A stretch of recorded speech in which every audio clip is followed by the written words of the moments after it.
Friends, இன்றைக்கி ரொம்ப யூனிக்கான ஒரு சூப்பரான ஒரு ஹேர் கிளிப் தான் பார்க்க போகிறோம். அதுக்கு இந்த ஹேர் கிளிப் எடுத்திருக்கேன். அதுக்கு மேலே இந்த எம்டிஎஃப் சீட்டை மேலே வச்சுருக்கேன்.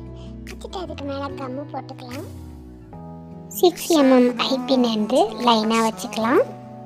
இந்த மாதிரி கிளிப்ஸ்லாம் நம்ம ஹேண்ட்மேடாகவே பண்ணிக்கலாம். இப்போ உள்ளே சுகர் பீட்ஸ் நான் ஃபில் பண்ணியிருக்கேன். ஏன்னா இதை நம்ம கீழே வைக்கும்போது ரொம்ப டவுன் ஆயிரும்.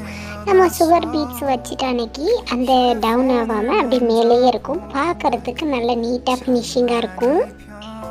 அப்புறமா திருப்பியும் சுகர் பீடு உள்ளே ஃபில் பண்ணியிருக்கேன். ஃபில் பண்ணிவிட்டு 3வது லேயர் வச்சுருக்கேன். இதையும் அதே மாதிரி ஃபுல்லாக ஃபில் பண்ணி முடிச்சுக்கலாம்.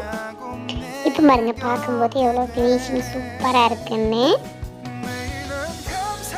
சென்டரில் கொஞ்சமாக கம்மு போட்டு ஒரு 4 ஸ்டோன் வச்சுட்டு சென்டரில் கொஞ்சம் கம்மு வச்சுட்டு கிளிப் ஸ்டோன் ஒரு ஒயிட் கலர் வைக்கிறேன். இது உங்களுக்கு என்ன ஸ்டோன் வேணுமோ அந்த ஸ்டோன் வச்சுக்கலாம். இப்போ நம்மளோட எம்டிஎஃப்பில் நான் ஒரு ஃப்ளவர் மாதிரி ஃபினிஷ் பண்ணிட்டேன்.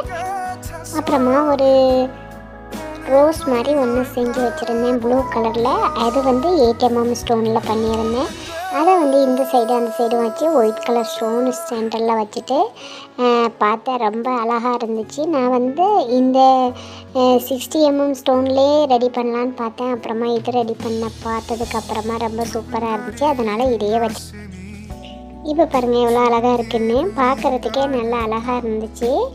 இந்த கிளிப்பு பிடிச்சிருக்காங்கிறத கமெண்ட் பண்ணுங்கள், லைக் பண்ணுங்கள், ஷேர் பண்ணுங்கள். இந்த மாதிரி மேக்கிங் வீடியோ உங்களுக்கு வேணும்னா என்னோடய வீடியோவை ஷேர் பண்ணுங்கள், சப்ஸ்கிரைப் பண்ணி வச்சுக்கோங்க. அப்போ தான் நான் போடுற வீடியோ உங்களுக்கு நோட்டிஃபிகேஷன் வரும்.